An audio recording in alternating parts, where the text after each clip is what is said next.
Hello and welcome to County Board Wrap-Up. I'm your host, Kara O'Donnell, and we'll be talking today with Arlington County Board Chair Christian Dorsey, as well as Board Member Eric Gutschall, about the actions the board took at its March meeting and what those actions mean to you, your neighborhood, and our community. Christian, Eric, thank you both very much for being here today. Well, you know, let's start off with the topic that has been on everyone's mind for the last, I mean, I can't imagine. But of course, the board had its vote at the March meeting on the Amazon performance agreement. Now, it was a rather long meeting, shall we say, a bit drawn out, but give us the highlights reel, as it were. You know. Highlights. I think the highlight must be that the board voted 5-0 yes. to approve the performance agreement, and that belies what was a very contentious meeting in terms of the perspectives that we heard. We had roughly 100 members of our community come out to speak. You know, if you were doing a tale of, or doing an accounting of who was for and who was against, it was probably 50-50.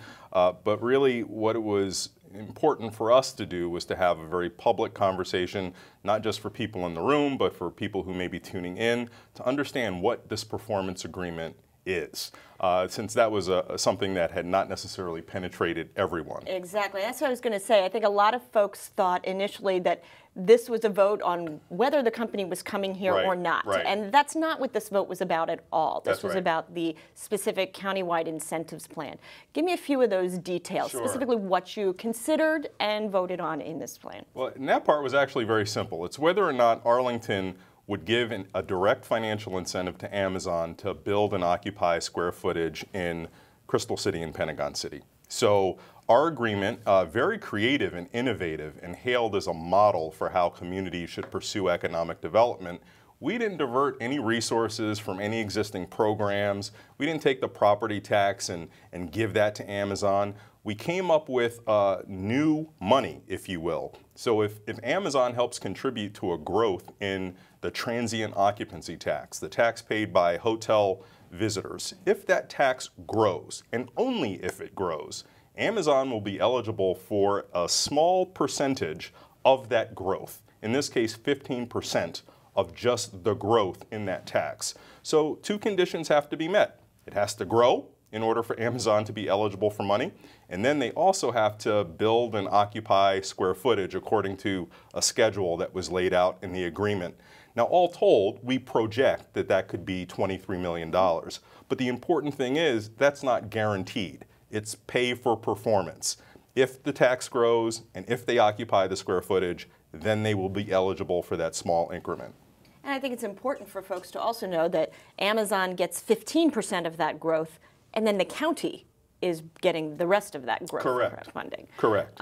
So a win-win in that regard. Right. Well, how about the rest of the incentive package? That $23 million was the direct incentive. Where is that indirect incentive? Some of the TIF funding and the other programs, where is that going, and where are Arlingtonians going to see the benefit? The indirect incentives, and you know, people sometimes hear these big, huge numbers, hundreds of millions of dollars, and it's true. There are hundreds of millions of dollars that we're going to get from the state, and there's money that we are putting in. They're all towards infrastructure, things that we've already said as a community that we're going to do, that the board has already adopted in our capital improvement plan. And the big win for Arlington in this is also that we are getting that additional money from the state that we never would have gotten. We had one member of the public who testified on Saturday. I think that was actually a highlight. We all agree. Miss June O'Connell, I think she nailed it. She said, take the money from the state because we wouldn't otherwise get it. So we're going to use that to invest in things like a second metro entrance, improvements to Route 1 that are going to make it more pedestrian friendly, bicycling infrastructure, other things in the both in the area and the surrounding Crystal City, Pentagon City neighborhoods, to make sure that it's the kind of place, it has the livability of what we want for our citizens, and also, frankly, what Amazon has said that they want for their employees and the kind of neighborhood they want to be in. So it's a win-win. Now, as you mentioned, you know, there are a lot of opinions out there on this project, and you and the entire board has been out for the last couple of months since the announcement was made that Arlington had been selected back in November to engage with Arlingtonians and to hear some of their concerns. What are some of the, at the high level, concerns that you kind of heard, the themes that you heard across the board throughout the process? Well, Eric, I don't know about you, but for me, the engagement that we did was reaffirming to a great degree, because no matter what civic association or community group that I went to, very much heard the same general approach, a receptivity to understanding what the benefit is for Arlington, and once explained, understanding why the board pursued this. But then, in every pocket of the county, wanting to make sure that we had an awareness and plans to deal with impacts that we expect to materialize with transportation and congestion, housing, most top of mind, maybe even perhaps growth in the school enrollment population. And once hearing about the resources from the state and some of the plans that we have to address those, what I heard uniformly was, we understand that this is absolutely a positive step forward for our community. Just make sure you don't keep your eye off of the ball and you deal with these other consequences. And we understand why we need to do this. I think it's well said, Christian. And I would say the universal theme that I heard was people want to know, kind of what you just said, Christian, is that we know what we're doing, that we have a plan. Let's face it, housing, affordability, and the shortage of housing, that was an issue long before we ever talked about Amazon coming, and it's an issue we have to deal with.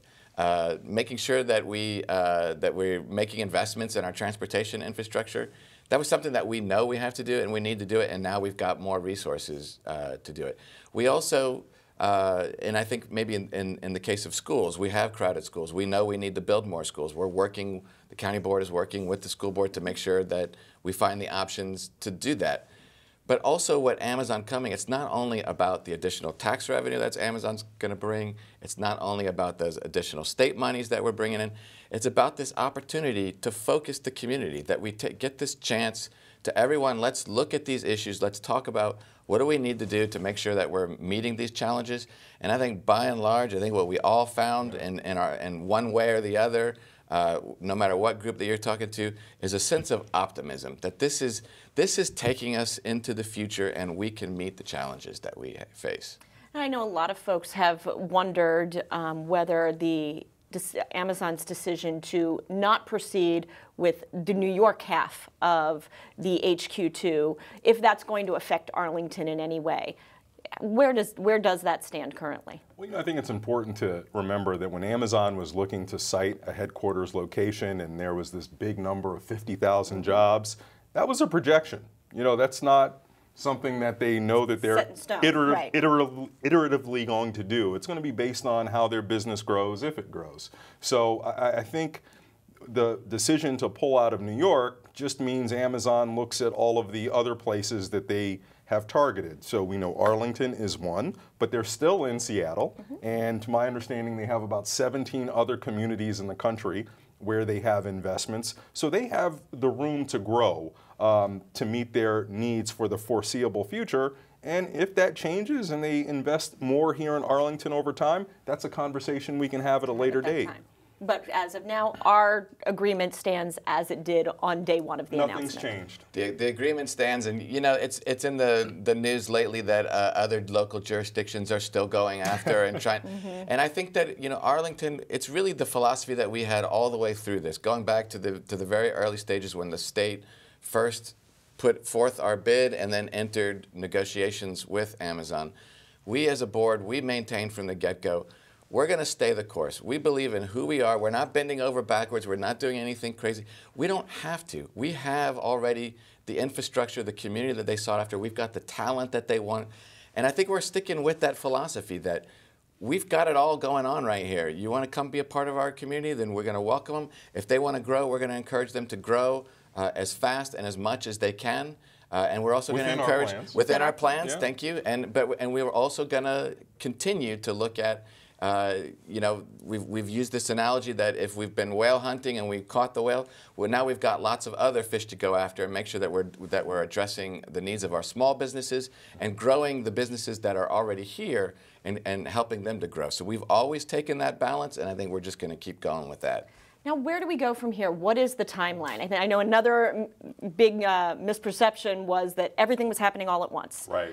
Tomorrow. Right. But that's not what's happening. This is a long-term process. Yeah. Give me an idea of the ramp up here. Well, you know, the performance agreement and the public conversations that we've had over the last couple of months have been unusual for Arlington. We don't typically do all of this. From this point forward, it starts to get very familiar. So Amazon is going to occupy some leased space in Crystal City. They're going to be bringing in employees by the hundreds this year, not anything larger than that. And then they have a phase up of the number of employees they expect to bring into Arlington in the subsequent years. And in no year do they expect any more than 3,500 or so employees to come. So in order to accommodate that, they want to build some permanent facilities, not just occupy leased space.